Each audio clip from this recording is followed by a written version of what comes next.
Battle of ورنا کہتے ہیں بعض جنگیں صرف زمین کے ٹکڑوں پر نہیں لڑی جاتی، وہ قوموں کے حوصلوں پر لڑی جاتی ہیں، وہ تاریخ کے ماتھے پر لکھی جاتی ہیں اور وہ آنے والی نسلوں کی تقدیر کا رخ موڑ دیتی ہیں۔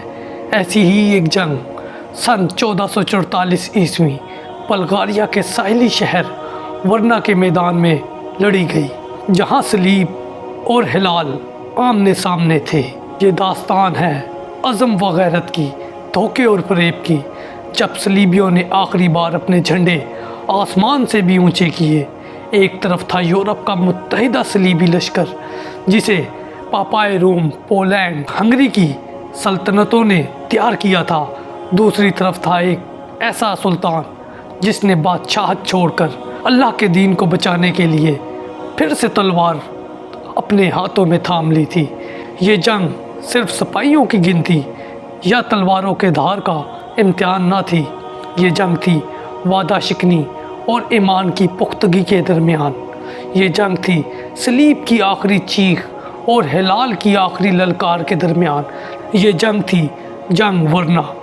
جنگ ورنا کی وہ داستان جو شاید آج تک آپ نے اس تفصیل سے نہ سنی ہو۔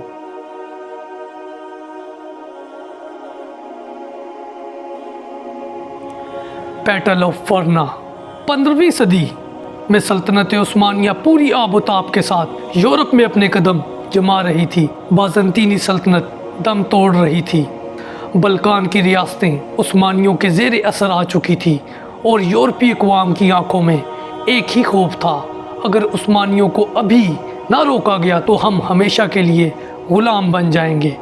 یہی سوچ کر پاپائے روم، ہنگری، پولینڈ، سربیا، مالدووا اور دیگر ریاستیں ایک صلیبی اتحاد میں شامل ہوئی۔ ان کا ایک ہی مقصد تھا، سلطنت عثمانیہ کو بالکل تباہ کر دیا جائے۔ مگر دلچسپ بات یہ ہے کہ یہ جنگ ایک معاہدے کی پیٹھ میں جھرا گھونپنے سے شروع ہوئی، جسے معاہدہ سیکشوار کہتے ہیں۔ 1444 عیسوی میں عثمانی سلطان مراد ثانی نے ایک امن معاہدہ کیا تاکہ سلطنت کے دیگر حصوں میں امن قائم رہے۔ معاہدے کے مطابق 10 سال تک کوئی جنگ نہیں ہوگی اور دونوں طرف سکون ہوگا۔ مراد ثانی نے نہ صرف معاہدے پر دستخط کیے بلکہ خود تخت بھی چھوڑ دیا۔ اپنے جوان بیٹے سلطان محمد ثانی، جو بعد میں فاتح قسطنطنیہ بنے، ان کو حکمرانی سونپ دی۔ مگر یورپ وہ معاہدے کو کیا سمجھتا تھا؟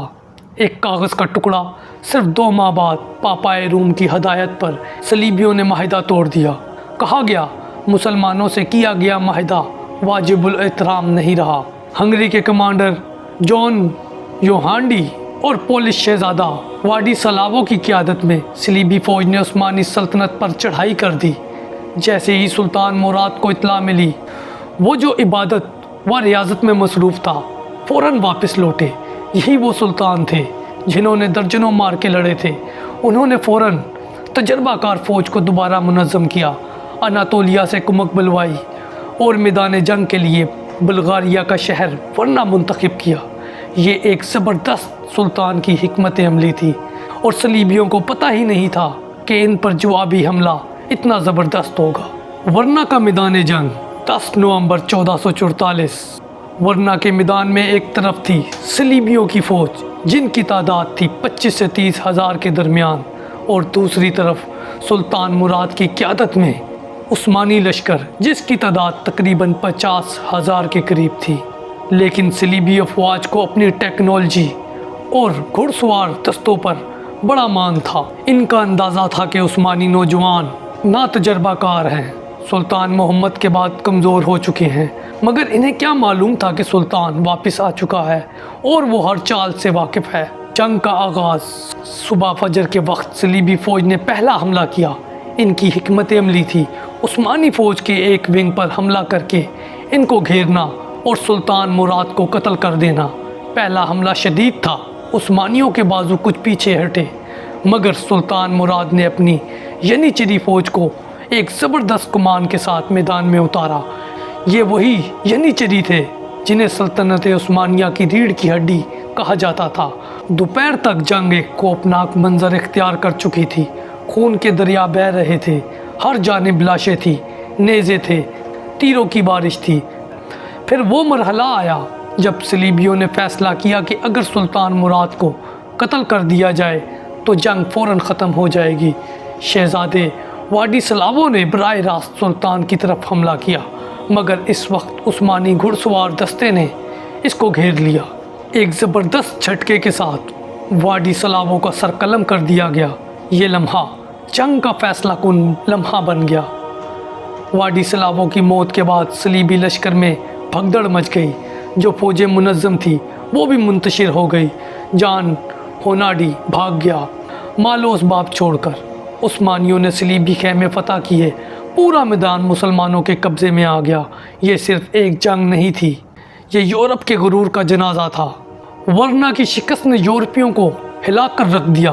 ایک طرف واڈیسلاو مارا گیا جسے یورپ کے نوجوان بادشاہ کا لقب حاصل تھا، دوسری طرف صلیبی اتحاد کا خواب خاک ہو گیا، اور تیسری طرف وہی سلطان مراد جسے یورپ کمزور سمجھ رہا تھا۔ وہ دنیا کو دکھا چکا تھا کہ عثمانی سلطنت اب بھی ناقابل تسخیر ہے۔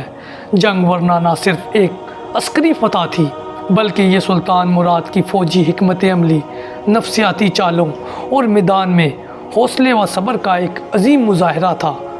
انہوں نے معاہدہ توڑنے کے باوجود دشمن سے اخلاقی برتری رکھی، میدان کا انتخاب ایسا کیا جو دشمن کے لیے اجنبی تھا، یعنی چری اور توپ خانے کی بروقت تعیناتی نے جنگ کا پانسا پلٹ دیا۔